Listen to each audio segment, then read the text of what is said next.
кандидат кмет за София. Приятно ми е. От София ли сте? Да. Да ви попитам, често ли идвате на Солни пазар? Тук? Да, често идвате. Какво според вас трябва да се промени? За мен е важно мнението на избирателите. Според мен трябва да се промени търговията тук. По-голям контрол и повече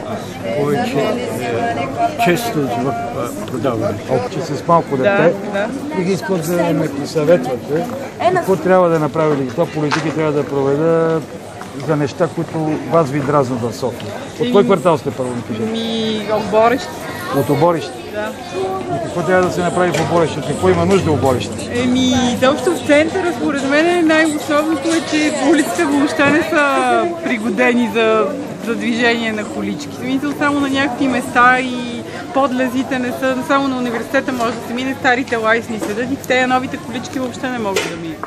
Мен лично много ме дразни, че тръгвам с детето си и навсякъде е раздрънкано и на него му се разказва. Да, ето той тротуара там се вижда какъв е. Да, в общи линии е това. И другото, което е, не ми харесва това, че нямам нищо против хората с кучета, обаче някакси трябва да има някакво разделение, да не ходят по голяма нужда по градинките или хората да си ги събират, защото в София съм видяла две жени в моя район, които си събират с пликчето, когато кучето ходи до туалетна по голяма нужда. Това е европейска практика, навсякъде го практикуват. И наистина в Америка, аз съм била в Ню Йорк 2 пъти, просто хората го правят всеки човек и тук, защото децата стъпват в него или количката ми влиза в него и после как да си я почина. Добре, а чували ли сте за нас, за другата България, партията на българските имигранти?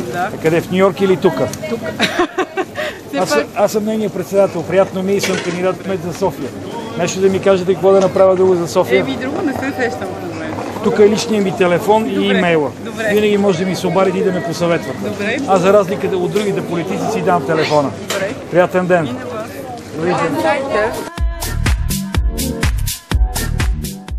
Добре, все пак кажете ми какво трябва да се направи за София.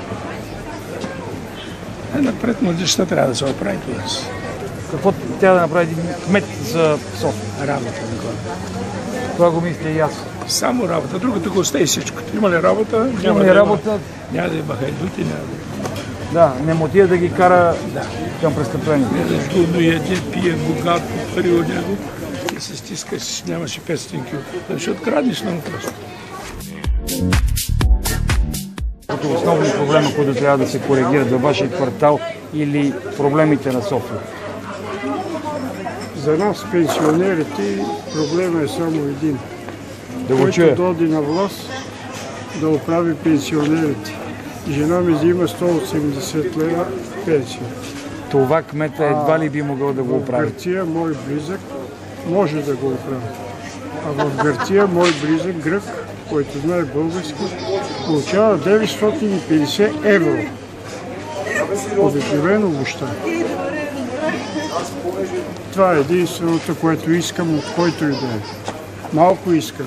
Аз чувах за вас. Чува ли се за мен? Имаше някакво интервю в ПК2 с една моя колежка, която работи в телевизията. Сега ли? Да. Сесилияна Беновска, предполага. Да, тя ме покани и бях на интервю. Точно там нещо съм мярнал с нея. А вие имате ли роднини в чужбина? Аз съм бил 22 години.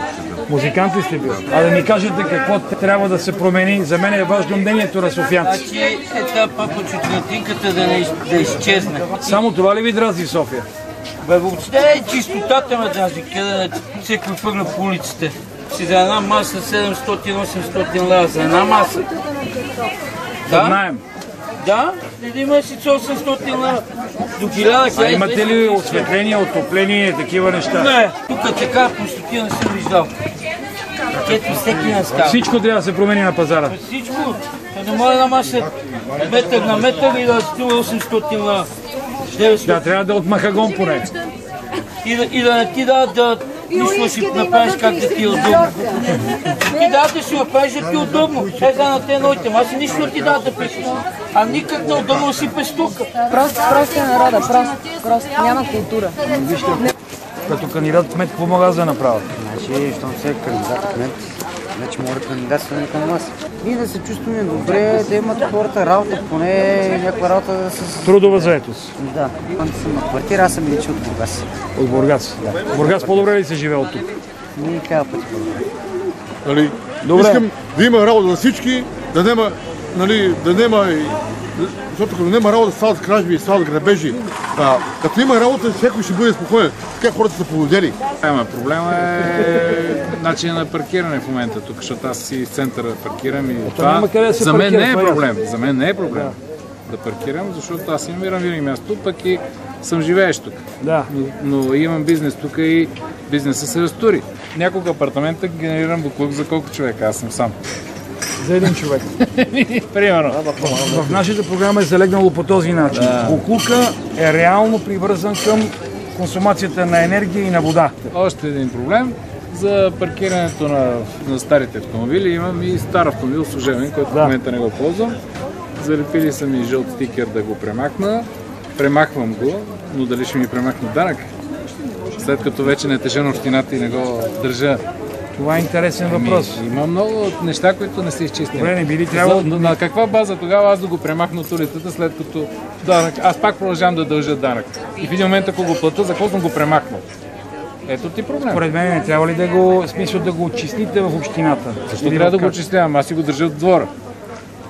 Да. Казват ми свали си номерата, свали го от движение. Ама аз не искам да го свалям от движение. Аз просто не го карам. Като не му плащам данък, това гражданска отговорност, значи не го карам. И като не я караш, защо трябва да дължиш данък за улицата? Дължиш данък за това, че притежаваш превозно средство, но защо пътен данък? Да, тук абсолютно има логика в това, което казвате, ще го вземам предвид. Но искрено, ви стискам палци. Благодаря ви много. Стискам ви палци. Номер 10. Ще го прочете, ще го знаем. Да